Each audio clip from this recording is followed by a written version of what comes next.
we're going to talk about these significance tests with population means.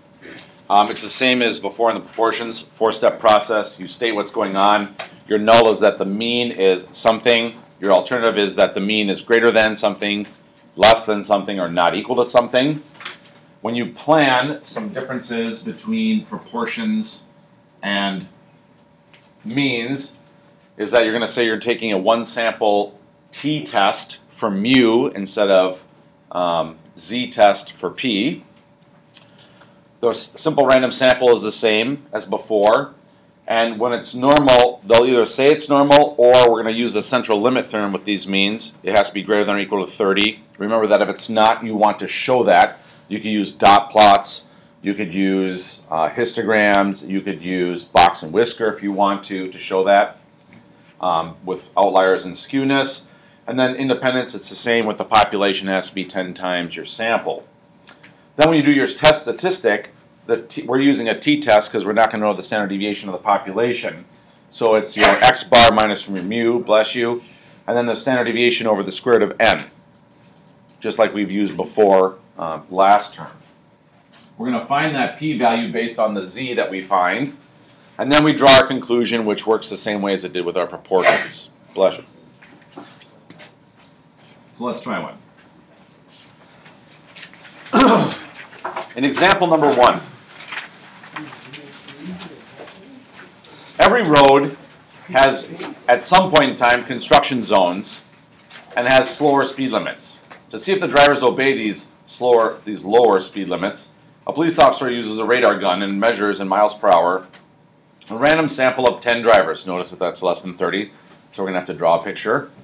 In a 25-mile-an-hour construction zone, can we conclude that the average speed is greater than the posted limit? Based on just looking at this, since there's only one that's less than and one that's equal to, I would have to say yes, but let's just take a look. Okay, so first, we are going to tell the reader that our null hypothesis is that the posted speed limit should be the speed limit that people are following, or in other words, your mean should be 25. We want to know, in our alternative, is the mean speed more than 25? So this is a one-tailed test that's going off to the right, and we define mu to be the true mean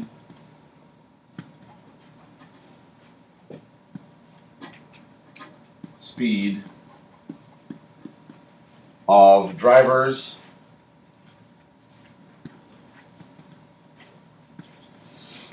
in the 25 mile per hour construction zone.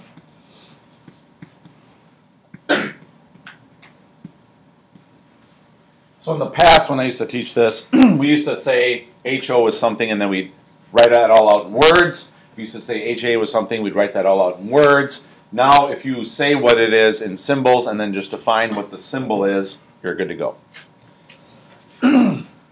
Step 2, plan.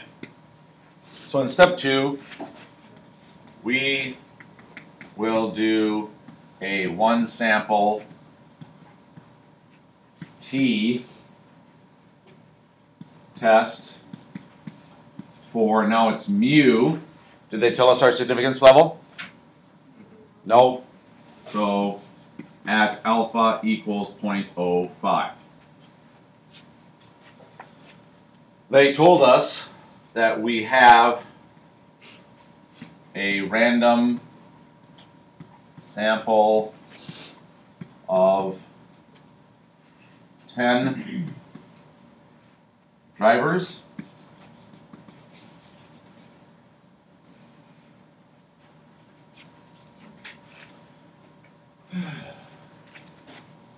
Since our sample is less than 30, we need to check its normality.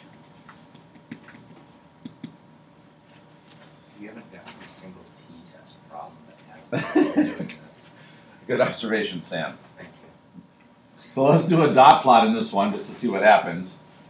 We didn't really have anything that was less than 21, so let's start with 20, 21, 22, 23, 24, 25, 26, 27, 28, 29, 30, 31, 32, 33, 34 is highest? Okay, so let's see, 20, 21, 22, 23, 24, 25 is right here. 26, 27, 28, 29, 30 is right here. Okay. So if I put some dots on here based on what I saw, there was one at 21. There was one at 25. There was two at 27. There was one at 29. Two at 30. Let me check to make sure I got these right here. One at 32. One at 33. And one at 34. So based on this, if I'm looking at what's going on, and I try to find my center, I'm guessing that my center is somewhere maybe around, I don't know, 28. So I go down to 21, that's 7 in that direction. I head out to 34, that's 5 in that direction.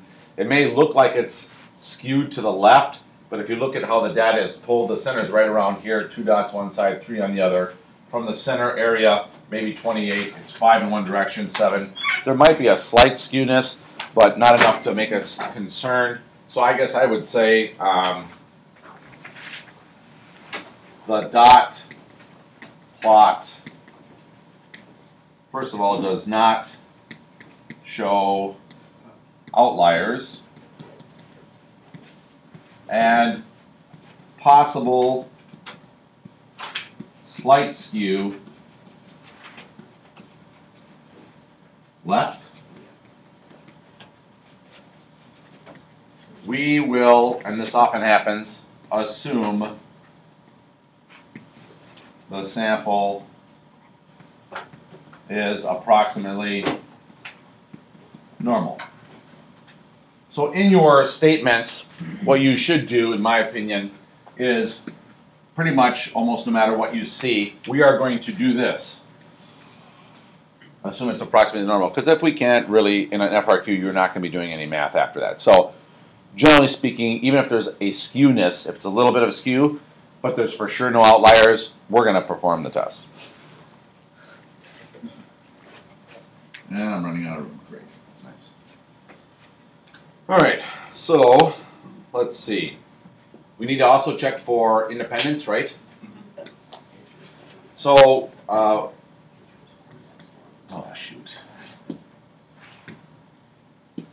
So if we're checking for independence,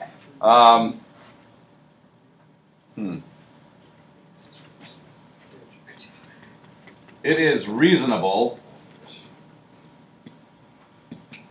that more than 100 drivers pass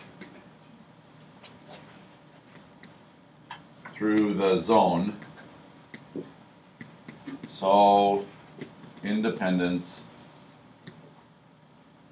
is shown.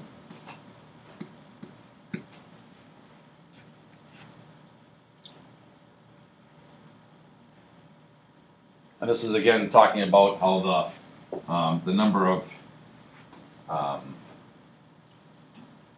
the total number of population is at least 10 times the sample size. So then we do our math. And I'll probably have to just talk about the conclusion because I don't have any space here. But if we show the math, if we plug all of our stuff into our lists, because whenever you're given a table, so whenever we do population stuff and we're trying to make something based on our sample with means, you're going to type all that junk into your list number 1.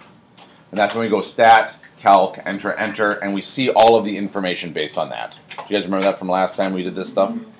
So then when I do that with the one variable stats, then we find out that our x bar is equal to 28.8. And we find out that our standard deviation of our sample is 3.938. And you can go check this later if you like. Whenever you're using a t-test, don't forget there's something extra that you have to do. Do you guys remember what that is? Oh, the DF. The DF, the degrees of freedom. So the degrees of freedom, in this case, since we had a sample size of 10, is going to be equal to 9. So don't forget about your degrees of freedom.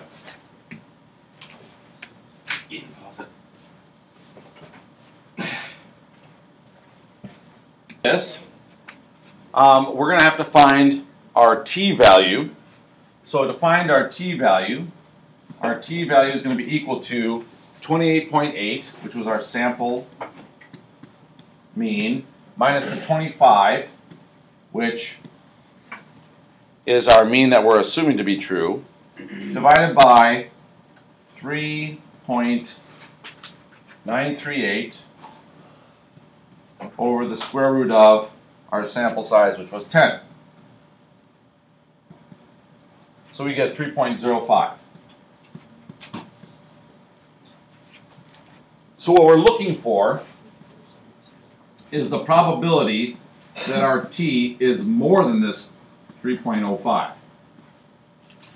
So you can look in your chart. Don't forget that there's degrees of freedom of 9.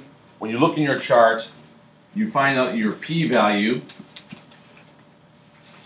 is equal to 0.0069. And if I was looking at a picture, again, we're talking about on a t-test, our t is 3.05, and we're looking for this stuff with 9 degrees of freedom. Okay, so it's kind of important to do that. So you can do this. Remember, there's a couple ways to do this. One way is to look in your table in your white packet stapled thing that has all the formulas on it, and then find that t-value. You could also do the t-CDF if you want to. And in the t-CDF, that's where you type in, first of all, your t-value of 3.05. And that's going to go on forever, so we go comma 999. And then comma, and the one extra thing is the degrees of freedom. So we have 9 degrees of freedom, so it's comma 9. So maybe I could write that down somewhere. It would be t-CDF 3.05, 99, 9. Is what we've been doing in the past.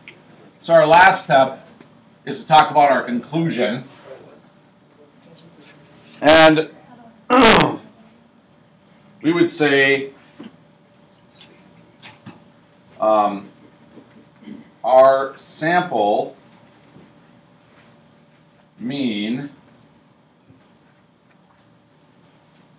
of 28.8, because that's what we got for x bar, would occur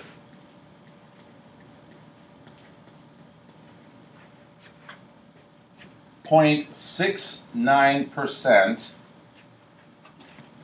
if the true mean is 25. Since our p-value of 0.69 is less than our alpha, which was equal to 0.05, we reject our null hypothesis. That is to say that we conclude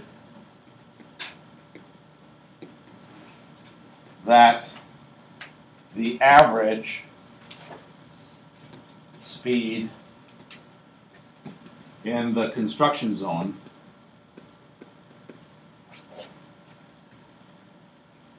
is greater than 25 miles per hour.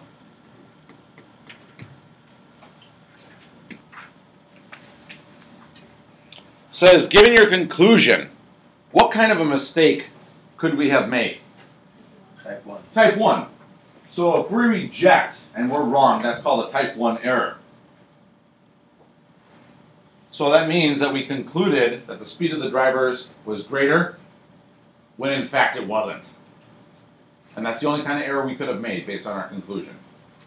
So we could have made a type 1 error, which means that we concluded that the speed of the drivers was greater than 25 miles per hour when in fact it wasn't.